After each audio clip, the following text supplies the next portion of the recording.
Hello दोस्तों, welcome to my channel. आज हम लोग बात करेंगे सीबीआई के बारे में। बहुत सारे लोगों की क्वेरीज रहती है कि सीबीआई होता क्या है, सीबीआई को ज्वाइन कैसे करते हैं। फिर बहुत लोगों के मन में रहता है कि इनका लाइफ स्टाइल क्या रहता है, इनका सैलरी क्या रहता है, सीबीआई ज्वाइन करने के लिए फिजिकल स्टेटस क्या रिक्वायर्ड है, मेडिकल कैसे चेक होता है, क्या इसको लड़कियां ज्वाइन कर सकती हैं या नहीं। तो इन आज हम लोग सारे टॉपिक्स के बारे में बात करेंगे। कितना तरीका होता है सीबीआई ज्वाइन करने का, कैसे प्रमोशन होते हैं, सीबीआई में कितने पोस्ट होते हैं। तो आप लोग वीडियो बिल्कुल स्किप मत कीजिएगा। आज हम लोग पूरा जितने भी आप लोगों के क्वेरीज हैं सीबीआई से रिलेटेड हम लोग सारा एक ही वीडियो में कवर कर लेंगे।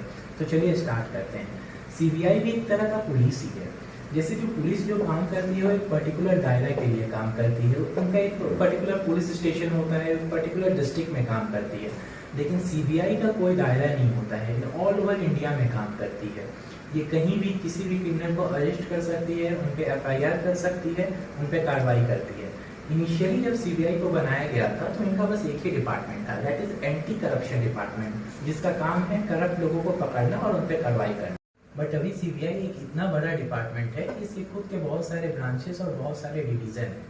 सीबीआई जो है वो ministry of personal and public grievances के अंडर आती है, जो कि डायरेक्टली पीएम को रिपोर्ट करती है। यही कारण है कि सीबीआई पे किसी तरह का प्रेशर नहीं होता है, उन पर कोई दबाव नहीं रहता है, वो एक इंडिपेंडेंट तरीके से किसी भी केस का इन्वेस्टिगेशन करती है। इसीलिए आप लोग सुने होंगे कि कोई भी बड़ा केस हो जाता है तो हमेशा लोग बोलते हैं कि इसको सीबीआई का जांच देना चाहिए। तो यही कारण है कि सीबीआई पे किसी तरह का लोड नहीं रहता है, वो इंडिपेंडेंट होकर के काम करती है। इसीलिए अब हम लोग जानते हैं कि सीबीआई ज्वाइन करने का तरीका क्या क्या है। तो आज हम आपको 3 तरीका सीबीआई ज्वाइन करने का बताना चाहते हैं। पहला तरीका है यूपीएस। यूपीएससी से अगर आप सीबीआई में घुसते हैं, यूपीएससी जब भी आप क्लियर कीजिएगा फिर आप सीबीआई में अगर आप जाने का इच्छा रखते हैं तो सबसे पहले आपको एडिशनल एसपी का पोस्ट मिलेगा, जो कि एक बहुत अच्छा पोस्ट है। लेकिन हालांकि यूपीएससी एग्जाम टफ एग्जाम होता है, तो इसीलिए सीबीआई ज्वाइन करने का सबसे अच्छा तरीका है आप एसएससी क्वालिफाई कीजिए और एसएससी से आप जाइए सीबीआई में। आप एसएससी क्लियर करके अगर आप सीबीआई में ज्वाइन करते हैं तो आपको पोस्ट मिलता है सब इंस्पेक्टर का। और मान लीजिए सीबीआई में बहुत तरह के पोस्ट होते हैं, जैसे कि सबसे पहला पोस्ट हो गया कांस्टेबल, फिर दूसरा पोस्ट हो गया हेड कांस्टेबल, फिर एएसआई। मतलब आप सब इंस्पेक्टर जब बनिएगा तो आपके अंडर 3 लोग आएंगे, 3 तरह के पोस्ट के लोग आएंगे। सब इंस्पेक्टर के बाद आपका 5 साल के बाद आपका प्रमोशन होगा, उसके बाद आप इंस्पेक्टर बन जाइएगा। इंस्पेक्टर के बाद आप डीएसपी बनिएगा, उसके बाद फिर से आपका एडिशनल एसपी का पोस्ट है, फिर एसपी का पोस्ट है, फिर एसएसपी का पोस्ट है, फिर डीआईजी का पोस्ट है, उसके बाद फिर से ज्वाइंट डायरेक्टर का पोस्ट है, फिर एडिशनल डायरेक्टर का पोस्ट है, फिर स्पेशल डायरेक्टर का पोस्ट है, फिर डायरेक्टर का पोस्ट है। जो लोग एसएससी क्लियर करके सीबीआई में जाते हैं तो वो अपने पूरे लाइफ में एसपी तक पहुंच जाते हैं। हाँ, बहुत सारे ऐसे लोग हैं जो बहुत यंग एज में अगर आप एग्जाम क्लियर करके पहुंचते हैं, उनका वर्क प्रोफाइल बहुत अच्छा है और बहुत अच्छा काम करते हैं, तो लोग एसएसपी तक भी पहुंच जाते हैं। अब तीसरा तरीका जो है वो है, मान लीजिए आप किसी भी डिपार्टमेंट में है, कोई भी गवर्नमेंट डिपार्टमेंट में है, मान लीजिए कि आप एक्साइज डिपार्टमेंट में हो, इनकम टैक्स डिपार्टमेंट में हो, स्टेट पुलिस में हो या बैंक में हो, तो वो लोग का मतलब वो लोग भी सीबीआई ज्वाइन कर सकते हैं थ्रू ट्रांसफरेबल। तो ये 3 तरीका हो गया सीबीआई ज्वाइन करने का। अब बहुत सारे लोगों की क्वेरीज रहती है कि इनका फिजिकल स्टेटस क्या होना चाहिए। तो इनका फिजिकल स्टेटस सिंपल है। अगर लड़के हैं तो उनका हाइट लगभग 165 सेंटीमीटर होना चाहिए, दैट इज 5.5 फीट ऑलमोस्ट। जो आई विजिलेंस आएगा वो मान लीजिए 6/6 और in one eye and 6/9 in another eye होगा। ये फर्क नहीं पड़ता है कि आप चश्मा पहनते हैं या नहीं पहनते हैं।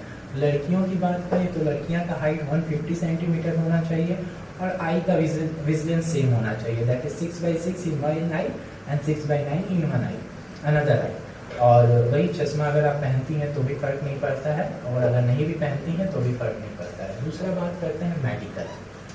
तो इनका मेडिकल कुछ खास नहीं होता है। आपको डिपार्टमेंट से एक फॉर्म मिल जाता है, वो आप फॉर्म फिल करके अपने डिस्ट्रिक्ट के हॉस्पिटल में, डिस्ट्रिक्ट हॉस्पिटल के सीएमओ से चेक कराइए। हाँ, वो फिर क्लियर कर देते हैं। हाँ, आपको कोई गंभीर बीमारी नहीं होनी चाहिए, बाकी इनका मेडिकल कुछ खास नहीं होता है। दूसरे लोगों का सबसे बड़ा क्वेरीज है कि इनका सैलरी क्या होता है। तो देखिए सीबीआई जो है बहुत सारे लोगों का ड्रीम जॉब होता है, बहुत सारे लोगों का ड्रीम जॉब होता है। इस जॉब में एक रिस्पेक्ट मिलता है, तो उनका सैलरी भी बहुत डिसेंट होता है। अगर सैलरी की बात करें तो इसमें मान लीजिए आपका बेसिक सैलरी हो गया उसके बाद DRNS अलाउंस हो गया, ट्रैवलिंग अलाउंस हो गया, हाउस रेंट अलाउंस हो गया, सारा कुछ मिलता है। और CBI की सबसे अच्छी बड़ी बात है कि 12 महीना नौकरी कीजिए लेकिन आपको 13 महीना का तनख्वाह मिलता है। इसका कारण ये है कि आपको कभी कभी सैटरडे एंड संडे को भी ऑफिस जाना पड़ सकता है। उसके बाद आप जान लीजिए इनका सैलरी लगभग starting salary between 70 to 75,000 rupees होता है। उसके बाद अगर हम लोग बात करते हैं कि सैलरी की बात हो गई, उसके बाद लाइफ स्टाइल की बात करें तो डेफिनेटली ये one of the reputed job है, तो इनका लाइफ स्टाइल बहुत अच्छा होता है। मान लीजिए सबसे पहले तो आपको एक सोशल रिस्पेक्ट मिलेगा, आप कहीं भी जाइएगा। एक एडवेंचरस जॉब है, आप कहीं भी जा रहे हैं आपको एक सबसे पहले तो सम्मान की नज़र से आपको देखा जाएगा। कोई भी डिपार्टमेंट में आप चले जाइए, आप CBI के बोलते हैं तो वैसे ही आपको एक रिस्पेक्ट मिलता है। उसके बाद एक ट्रांसफरेबल जॉब है जहाँ पे आपको एक एडवेंचरस का आइडिया मिलेगा।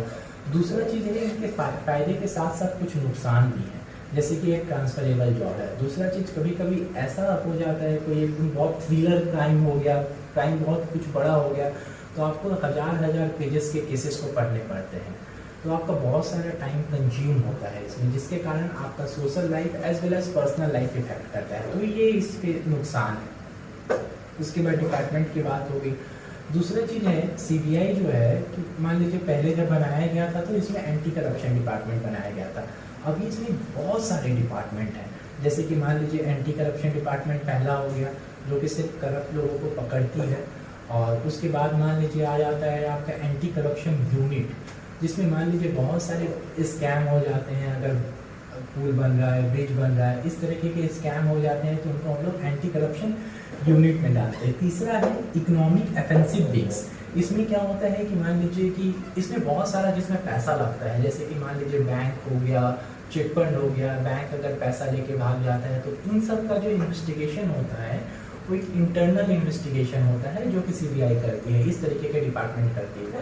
चौथा चीज़ हो गया special crime branch. Special crime branch में ये हो जाता है कि जिसमें बहुत बड़े बड़े लोग जैसे कि MP MLA बहुत सारे थ्रिलर क्राइम में इन्वॉल्व होते हैं, तो उसके लिए इस ब्रांच को इन्वेस्टिगेशन के लिए बुलाया जाता है, क्योंकि इनमें इनका किसी का भी लोड ना बनाया जा सके। कोई भी बड़ा आदमी, बिजनेसमैन, MP हो गया, MLA हो गया, कोई भी बड़े नेता हो गए या बिजनेसमैन हो गए, इन पे प्रेशर ना डाल सके। तो स्पेशल क्राइम ब्रांच का क्या काम होता है कि ये इस तरीके के केसेस को इन्वॉल्व करती है। उसके बाद आ जाता है इंटरपोल।